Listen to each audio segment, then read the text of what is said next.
Today I am going to tell you the story of such a unique and astonishing bank robbery in Brazil in which the gang stole $80 million from the central vault of Brazil's largest bank. This bank robbery is called the biggest theft in the history of Brazil, and the total number of gang members involved was 34. This theft was also called a cursed robbery because all the thieves involved in it either started disappearing one by one or ended up being killed. Although CCTV cameras, thermal sensors, and high-security systems were installed everywhere in this bank vault, despite this, the gang carried out the biggest bank robbery in Brazil's history, about which neither the bank knew nor the police. It took the police many years to solve this entire case, and as the police started getting closer to solving it, the revelations that came before them left them completely shocked. So after all, how did these thieves manage to get into the vault despite such high security? And what happened after this robbery that they all either started disappearing one by one or were killed? You will be amazed to know this. The story begins in 2005, when on the morning of August 8th, the phone rang at the Brazilian Federal Police Station. This call came from the Central Bank of Brazil, and on the other side of the call was the bank manager, who told the police that there had been a theft in their bank vault. Hearing this, the police officer talking on the phone could not believe it, because the central bank was a very high-security bank, and before this, it had never been the target of thieves. Nevertheless, a team of police officers left for the bank and reached there within no time. Let me tell you that the people in the bank came to know about this theft on the morning of August 8th, that is Monday. And since the bank was closed for 2 days on the weekend, by the time they found out about this theft, it was already too late. After the police reached the bank manager took them straight to the basement where the vault was, and the scene there shook the ground beneath the police's feet. The police saw that there was a hole in the ground of the vault, but this hole was so small that it was almost impossible to get into it. The first question the police asked the bank manager was how much money had been stolen in this robbery. The manager replied that around $55 million had been stolen from their bank, but when the exact amount of this theft was calculated, it was found that a total of $80 million had been stolen. The police were constantly troubled by the question of how the thieves managed to steal such a huge amount of money through such a small hole. Caught in this dilemma, they sat down near the hole. Among all these police officers was one officer who was very thin. His name was Inez Sobra, and he said that he would go inside this hole and see what was there. Hearing this, another police officer told him that this could be very dangerous, and it was possible that the thieves had left bombs inside or that they were still inside with weapons. Nevertheless, even after this conversation, that officer, Inez, went inside the hole. Through this hole, Inez reached a tunnel that was supported with wooden beams. Along with this, there were ventilation pipes, fans, and lamps installed in it, which were still burning. After seeing this, Inez started feeling that perhaps the thieves were still on the other side of the tunnel and they had weapons. Because of this, he became very scared and began to wonder why he had taken this risk. Although he was slowly crawling through this tunnel, he was also afraid that he might get caught in some trap laid by the thieves or that there might be a bomb in the tunnel. Even though this tunnel was only 70 meters long, Inez was crawling through it with extreme caution, and that's why it took him an hour to cross it. Upon reaching the end of the tunnel, Inez saw that there was a ladder placed there that went straight up to a hole closed with a lid. Now Inez's fear and nervousness kept increasing, and then he pulled out his gun, climbed the ladder, and reached that hole. He removed the lid, looked around to the right and left, to see if any thief was visible, but the place was completely empty. Meanwhile, Inez's attention went to a white powder spread on the ground, which had been used to erase fingerprints. He also saw that all around the room, clothes, digging tools, and leftover food were scattered. All the windows of this room had been closed with wooden planks, and after searching this entire room, Inez understood that neither were there any thieves here, nor was there any money. But there was one room that was completely filled with bags of soil, and this was the same soil that had come out during the digging of the tunnel. After coming out of this room, Inez realized that the bank was only 70 meters away from here, and he called the other police officers to this place. The entire robbery had started and been planned from this house, which had been registered under the name of a grass company. The reason behind this will be revealed to you later in the story. In no time, the news of this robbery spread like wildfire throughout Brazil, and soon, crowds of journalists surrounded this house from all sides. Now the police started searching the entire crime scene very carefully. They began investigating every corner of the bank's basement, the tunnel, and this house. In this search, the police found a pattern, and they began to understand that this robbery had been carried out in the exact same way that was used in a robbery 1 year earlier in São Paulo. Now the police began to form a theory that there must be some connection between the two robberies, and that the same people who had carried out the São Paulo robbery were behind the central bank robbery as well. The thieves had first rented this house, then painted it green, and registered it in the name of a grass company. The reason behind this was that when they would take the soil out of this house during digging, no one would suspect them, and everyone would think that because of the grass business, they had to bring and take away a lot of soil. In the room from where they were digging the tunnel, they had even laid down carpet, and after finishing their digging work, they used to hide the mouth of the tunnel with this carpet. To dig this entire 70-meter long tunnel, the thieves had used only pickaxes and shovels so that no sound would go outside. To support this tunnel, they had placed wooden and steel beams in it, for which they needed 900 beams. This tunnel was made in such a professional way that it not only had lights but also a ventilation system so that they could breathe easily while digging. Along with this, a water tube and a phone line had also been arranged. The water tube was used for work and drinking, and the phone was used to talk to the people sitting above keeping watch. The thieves had divided themselves into different shifts for digging, with 7 people working in each shift day and night.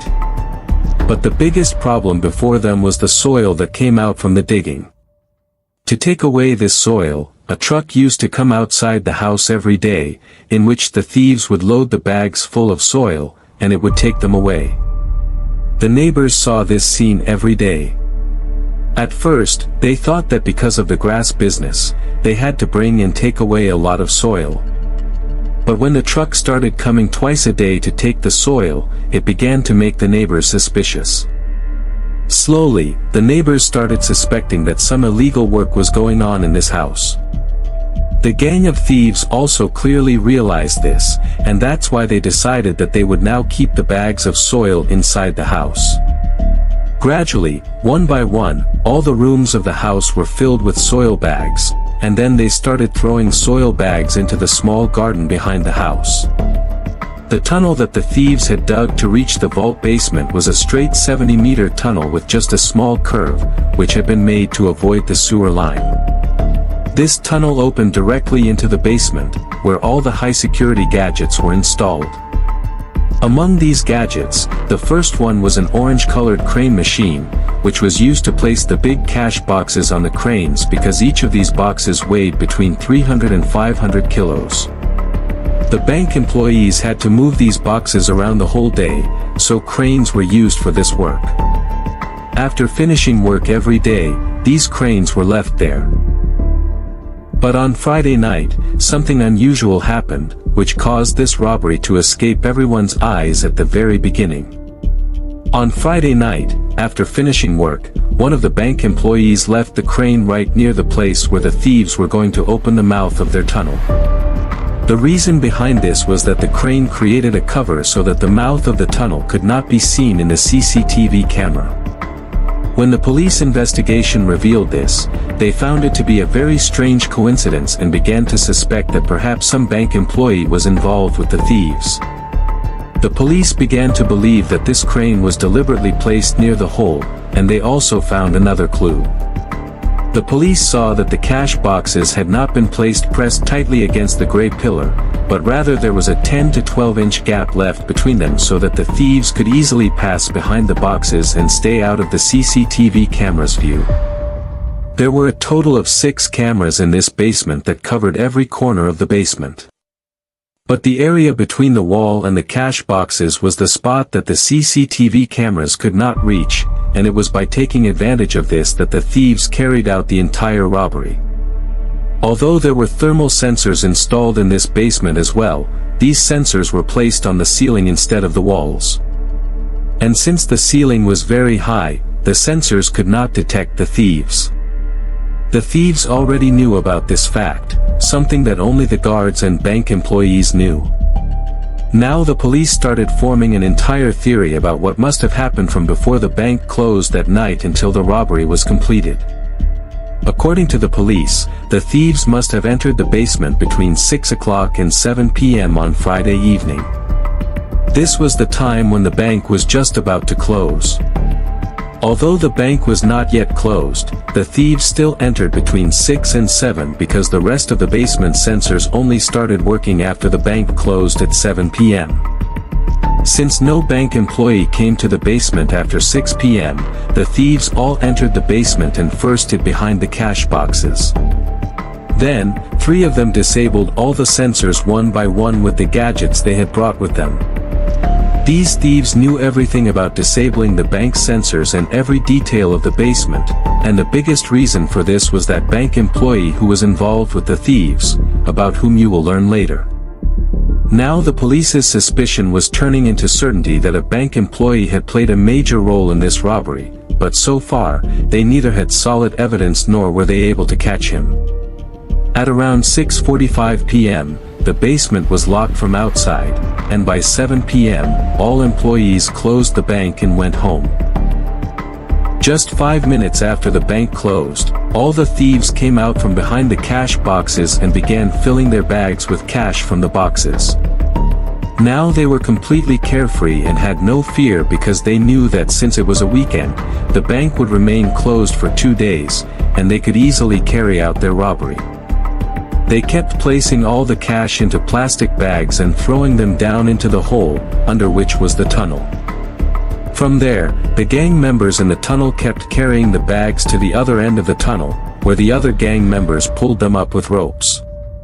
Each bag contained around $125,000, and since they had stolen $80 million, they needed 370 bags in total. This in itself was a very astonishing and massive operation.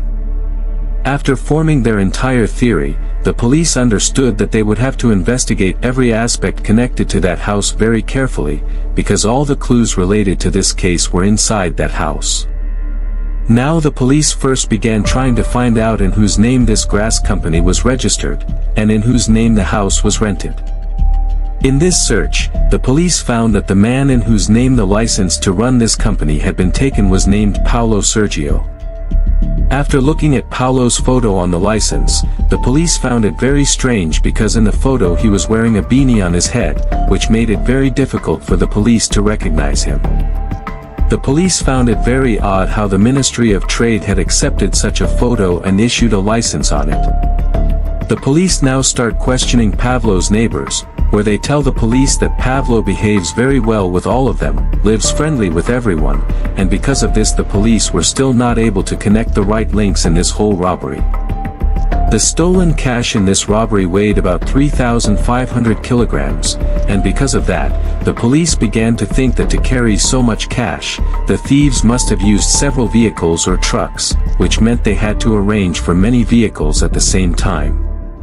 So, the police decided that they would find out where so many vehicles were taken from. While investigating from this angle, the police came to know that a company had sold several trucks at once, and that 2 in cash, costing about $200,000. The buyer's name was Jose Charles. Jose was the owner of a shipping company, and for him, buying so many trucks was not unusual. But the strangest part was that all these trucks were purchased in cash, while such big transactions are always done through the bank.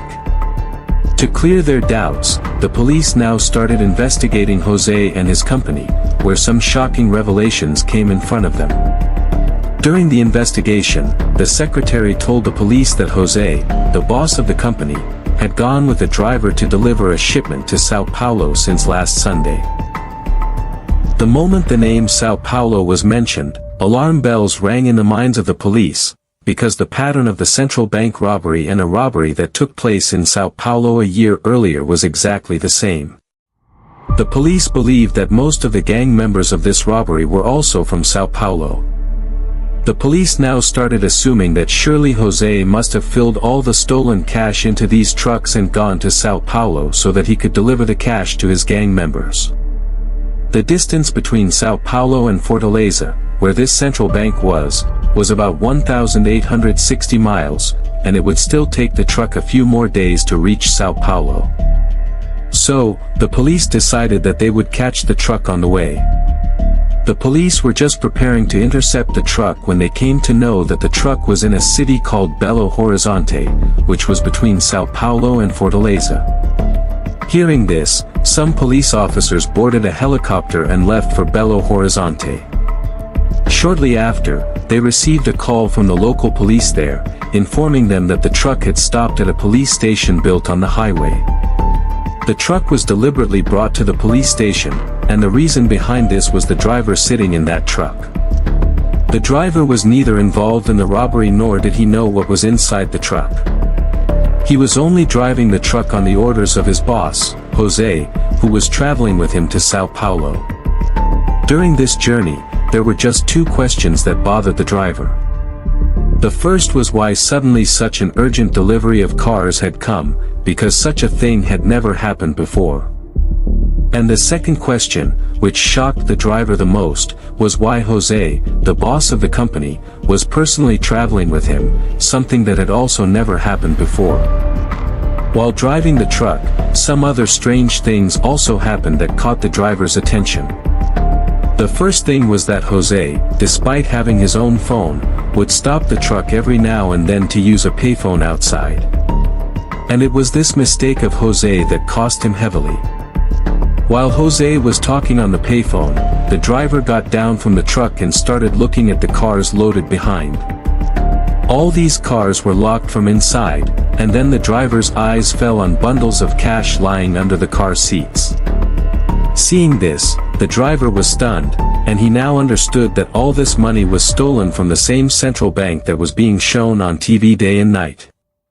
Secretly, the driver decided that he would take this truck straight to the police station and stop it there, completely unknown to Jose, who had no idea that in a short while, the driver sitting next to him would have him caught. Anyway, both of them left with the truck, and the driver stopped the truck at the first police station that came on the highway. Since the police already had information about this truck, they immediately arrested both the driver and Jose and seized all the cash kept inside the truck, which was about $1.2 million. During interrogation, two revelations came out in front of the police. The first was that Jose was the brother of Marco Roger, the biggest drug smuggler in São Paulo. The second was that Jose was not directly involved in this robbery. His job was only to transport this money from one place to another, and on the night of the robbery, he was not with the gang that carried it out. He also told the police that he did not know much about most of the gang members and that all the members had already taken their share. He was only taking his and his brother's share to São Paulo. In this interrogation, the police also came to know that this gang had a total of 34 members, and Jose's brother was the main link between Jose and the gang. Knowing this, the police began showing Jose the photos of various criminals suspected of being involved in the robbery. After seeing some photos, Jose identified a few people and told the police that he had seen them before. Jose identified a total of 8 people. The first was Paulo, in whose name the grass company was registered, and who was wearing a beanie in his license photo. The second was Elamau, a well-known criminal in Fortaleza, who had committed many robberies and was also a partner of Jose's brother Marco.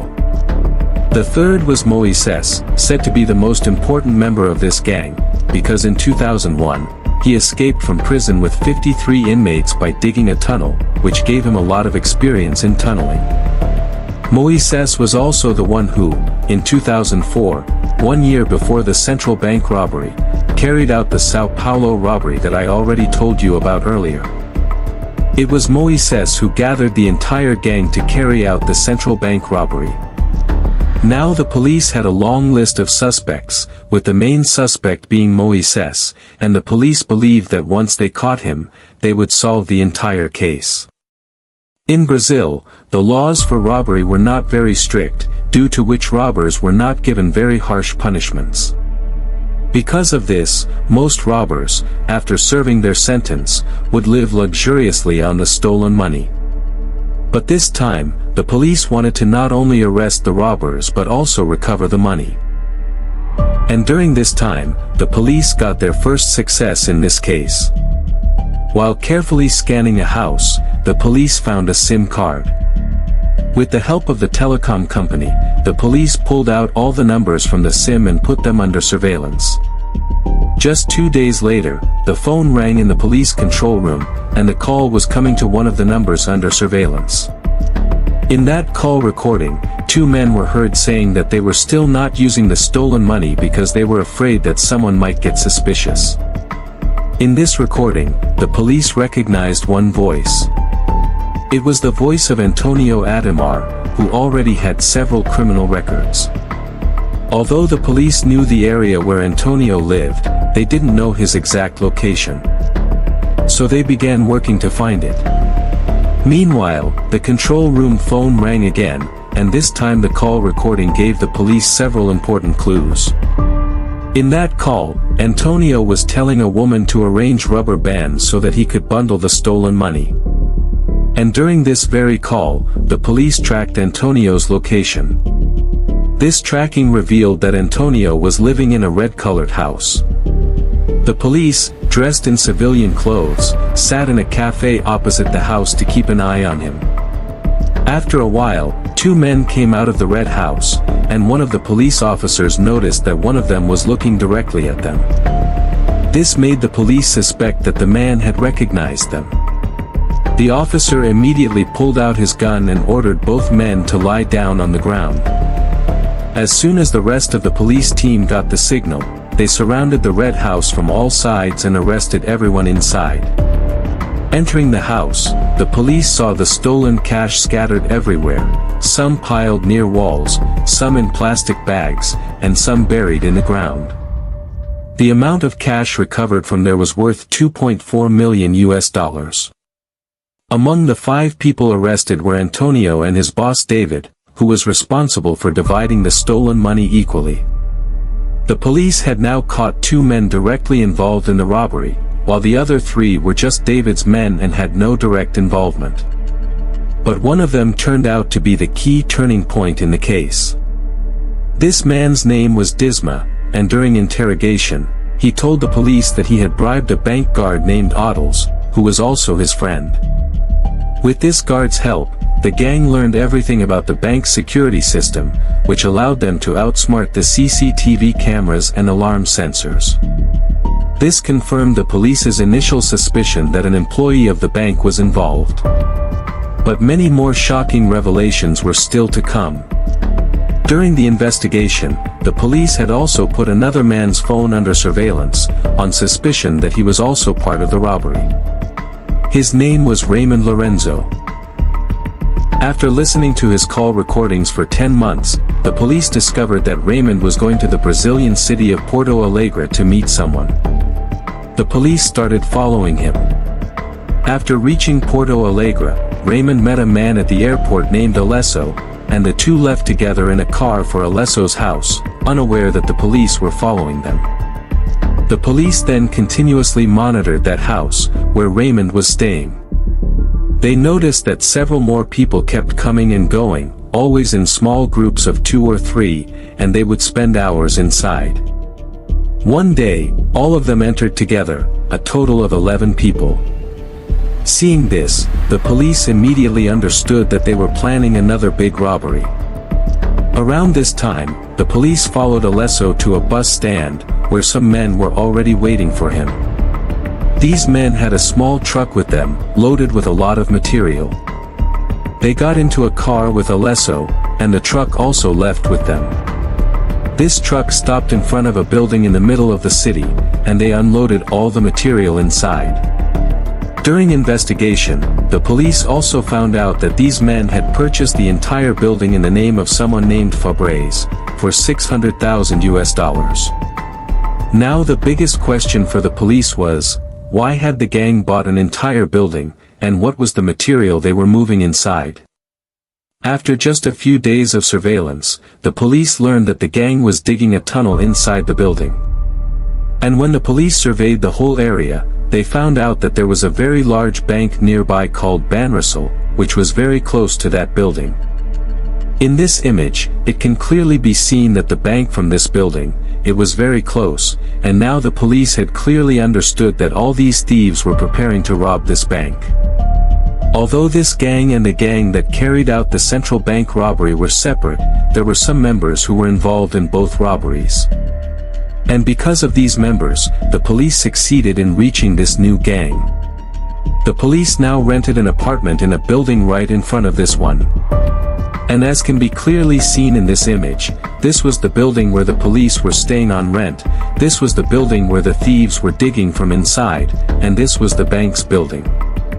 The police started setting up surveillance cameras and all their devices at every angle inside their rented building, so that they could keep a close watch on the thieves at all times. But they were unaware of the fact that the thieves they were dealing with this time were extremely clever and cunning. This time the thieves had come up with a unique way of digging. They all wore contractor and laborer uniforms while digging, so that everyone around would think they were doing construction work inside a building. During surveillance, the police noticed that the thieves were bringing out bags filled with dirt from inside. The police commander then told his team to check these bags.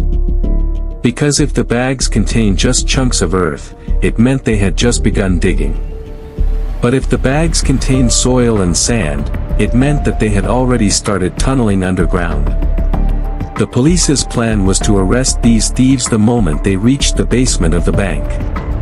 But during this time, something strange happened that completely shocked the police.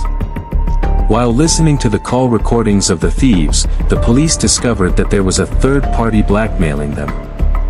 These people knew exactly what the thieves were doing inside the building, and in exchange for not exposing them, they were demanding their share from the upcoming loot. On the other hand, the police began fearing that because of this third party, their entire plan might get ruined. And then they saw two men in police uniforms entering the building and talking with the thieves. The police were stunned when they realized that these two men were police officers themselves, the same officers who were the third party blackmailing the thieves and demanding their share in the loot. Seeing this, the police monitoring from across the street decided they had to conduct a raid immediately to arrest the gang. They placed 2 snipers on the rooftop in case of an emergency. The police then surrounded the thieves' building from all sides and entered through the main gate. Since the thieves had no weapons at that time, they quietly surrendered to the police. In this raid, a total of 26 thieves were arrested. The police also found the pit and the tunnel where they had been digging. But the police also got another clue that connected this attempted robbery with the central bank robbery. They noticed that the tunnel was being reinforced with wooden and steel planks, the exact same method used during the central bank robbery. Upon entering the tunnel, the police discovered that the thieves had already dug 78 meters and only 12 meters remained to reach the bank's basement. Among the arrested thieves were Raymond and Alessandro, who had also been involved in the central bank robbery. By now, the year 2007 had arrived, and it had already been 2 years since the central bank robbery. But due to lack of concrete evidence, many thieves had still not been caught, and the investigation was ongoing. The police were still tapping calls of various criminals and their families. During this surveillance, they learned about another thief connected to the central bank robbery, named Jose Marliotto. He was vacationing on a beach. The police rushed there, but since he had grown a beard, they failed to recognize him at first. Then they noticed his wife with him, which confirmed his identity.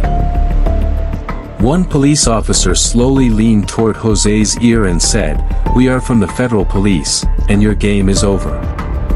The moment Jose heard the words, "federal police," he fainted on the spot. When he regained consciousness, he found his hands and legs tied, and the police were recording his video. During interrogation, he made some shocking revelations. He told them that the past 2 years had been the worst years of his life. Even though he had become a millionaire after the robbery, he was constantly living under stress and tension. The police found it very strange when he himself requested them to put him in prison so that after serving his sentence, he could start a new life. His attitude left the police puzzled, wondering why he was saying this.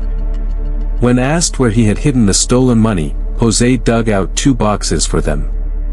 The first contained a huge amount of cash, and the second contained property papers of all the real estate he had bought with the stolen money. The police seized all the cash, documents, and properties. Only a few months after Jose's arrest in 2007, the police caught another gang member, El Mau, believed to be the mastermind of the entire robbery operation. At first, the police were not sure if it was him, since he had completely changed his appearance. But when they saw the tattoo on his right hand, which was his identity mark, they immediately arrested him and seized all his money and property. The next success came in 2008. This time, the arrested man was the one who had worn the beanie in the photo, and in whose name the grass company had been registered. The police arrested him while he was leaving a building belonging to the car Intel company. But during this arrest, something shocking happened. Since the police were in civilian clothes, when they told him he was under arrest, he refused to believe them. Even after showing him their badges, he screamed loudly that he was being kidnapped. Still, the police took him to the station. During interrogation, the police learned that the name under which he had registered the company was fake, and his real name was Belo Horizonte. They also asked why he had screamed that he was being kidnapped. Belo then made revelations that left the police stunned. He told them that after the bank robbery, he had already been kidnapped twice before, both times by people dressed as police officers. Each time, he had to pay them large sums of money to escape. He explained that after the central bank robbery, every thief had become a target of some gang or the other, since everyone wanted a share of the money. This was why members of the gang were either being kidnapped or disappearing one by one. The police now finally understood why Jose was constantly stressed and why he had asked to be jailed. He had been hiding for 2 years in forest and remote places, just to avoid being targeted by rival gangs. One thing became clear from the statements of all the arrested members: Moises had recruited each of them. This was the same Moises who had once dug a tunnel and escaped from prison along with 53 other inmates, and who had a lot of experience in digging tunnels. The police now shifted their entire focus on Moises, believing that catching him would solve the entire case. But Moises was extremely cunning and skilled at evading the police. For years passed after the robbery, yet he still had not been caught. Then the police tracked the location of Moises's wife. At first, they simply watched her house from outside, hoping Moises would come to meet his wife and children. But when he didn't, they put her phone under surveillance. While listening to her calls, they discovered that every weekend she took their son to meet Moises. By following her, the police reached the building where Moises was hiding. But they didn't want to arrest him inside, since other families also lived there, and any shootout could endanger innocent lives. So they hatched a plan. They told his wife to call Moises and tell him that someone had accidentally hit his car while pulling out of the parking lot, and that he should come downstairs. The plan worked. Moises immediately came down to the basement. As soon as the elevator door opened, he was shocked to see dozens of police officers surrounding him with guns pointed. His legs gave way, and he was arrested on the spot. Moises had never imagined he would be caught after 4 years, as he believed the police had long forgotten the case. But his overconfidence cost him dearly. According to the police, there were 3 masterminds behind this entire bank robbery. Moises, El Mau, already arrested, and Fernando. Fernando was a well-known drug dealer from São Paulo. The police already knew about him.